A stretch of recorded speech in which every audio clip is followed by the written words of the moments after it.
legend, huh? Really? Fuck. You showed him who has big balls, huh? You got big old cojones. Matteo, another. Just wait a second. Okay, please. all right, mate. Quite a bit of excitement about how you guys performed today. I know you were after first at the beginning, but how sweet is second? It's great. I'm proud of Jonas, really. He's to be second in the Tour de France after what he's been through this year, it's epic. Did you get a sense that there was doubters on today that you'd be losing time, that Jonas would be losing time? No, I mean I wasn't doubting anything today. He said he was feeling good in the morning, and he put his ankle issue behind him. So he's one of the best in the world. So I had no doubts. How about for yourself? I don't have exact numbers, but it seems like you moved up from about 10th to 8th, I'm guessing here. But how important is that finish for you, given that you spent most of your time working for Jonas? It's great. It's amazing. Is it any consolation for yesterday? I know how much that hurt for you. No. I wish I could say so, but no. Yesterday was painful. And finally, I mean, as a team, you guys, it was a huge effort. I think there was some doubts about your team coming into this, given all the injuries. What do you say about the effort that was made over the last 3 weeks? I'm really proud of this team. Literally every single day we fought.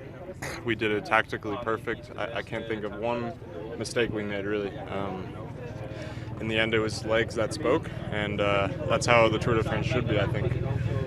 It's the biggest test in the world, an endurance test, and this year Tadej was on another level.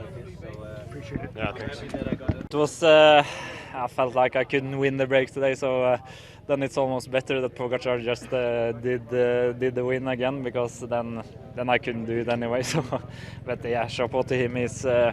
It's crazy how strong he is, and I would probably do the same if I could get 4 wins or 5 during a Grand Tour. So. I think you said a few days ago one might be inclined to hate him, but he's such a nice guy. Yeah, that's what's good for the sport as well. He's really dominant, but he's a cool guy, and you can see that he races with his heart. And when he passed me, I said, "You promised to break," and then he said, "Sorry, but good job." So yeah, he's a nice guy, and I admire him. You think it's okay for the Tour? I mean, there's been some chit-chat online that Tadej shouldn't be so insatiable and go for the stage win all the time. But in the end, we wouldn't complain about this if this was football, just you got to score the goal. No, and if that was me, I would go for the stage win every day, so I don't blame him. You'd welcome 5 wins in the Tour.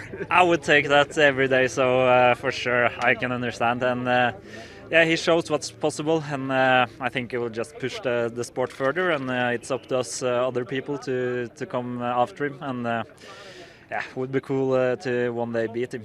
Tobias, what are we, 2 days after that crash and you're up there fighting again? I mean, it really showed your strength. Are you happy with how you rode today, notwithstanding you weren't up there to fight for victory?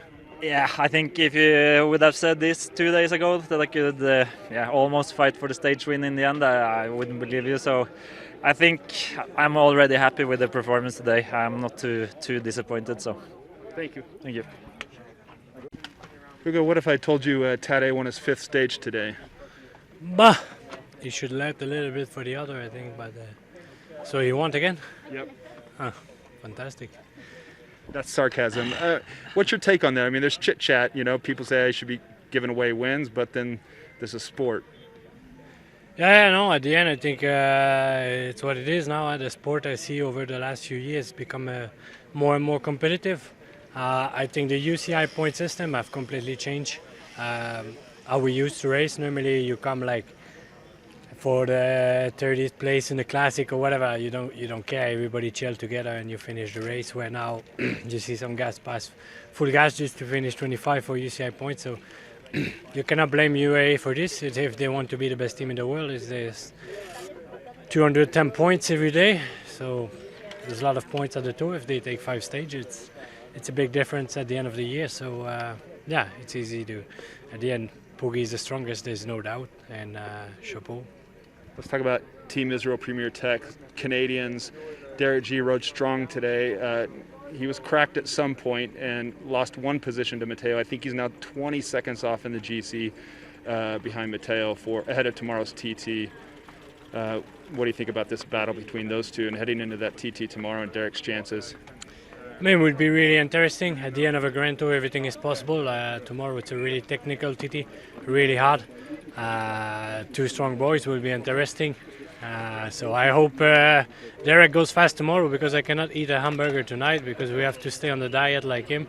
So he will be ready. Yeah. The nutritionist in Israel Premier Tech, no joke. Hey, what do you? I mean, he has enthusiasm every day when I speak to him. Does some of that enthusiasm rub off on you as well? I mean, after a few years in the sport, I guess you get a little bit hardened, but he seems to be approaching this tour with so much enthusiasm, like a kid at Christmas. Yeah, of course. It's always a privilege to do the Tour de France, and when you're there, you have to enjoy it again to the maximum. It's an honor to be there. So, I mean, of course, Derek with his great riding made the team even want to push more for him. Like you saw today in the hills, you give more. So that's great to have a good leader like him, and he done a fantastic tour for this first time. Whatever happened tomorrow, we can leave the race proud, and I'm sure we'll come back for more. Hugo, you were up there fighting, I think today in the early bits to make the escape. Looking back on this tour, did you get what you wanted out of it? Yeah, I was present in a few breakaway. I was strong in the third week. I mean, you saw how the race goes. There's not much left on the table, so I was there. I was healthy. I was competitive. I was strong. So I'm proud of the race I've done, and the tour is always hard. But I was in the game. I could do a lot of work for the team, and I'm happy. Thank you, man. Michael, you and Soudal really set things up today in the hopes maybe to crack Jonas for Remco, but also to maybe move you up in the GC. Can you give us an idea of what was going on out there? Yeah, Remco was motivated to try to gain some time against Vingegaard, looking also to the TT of tomorrow. We tried, the team was doing well, so we are happy. What do you have to say to Remco for at least trying? He attacked him a couple of times, but he couldn't crack Jonas. Jonas just stuck on him like a bad smell. Yeah, even if he didn't gain nothing, I think it's a very good sign. Looking to the future, he gained a lot of confidence. He increased personally, and he saved during the tour. So I think looking to the future, he's very good. What have you learned riding from him riding for Remco in these 3 weeks? Have you learned anything from Remco? Yes. I mean, every tour you learn something. This time I learned a bit about him, about the team. Taking, for example, the flat stages with wind stages in different way. So I think it's been a good experience for me. Thank you. Cheers.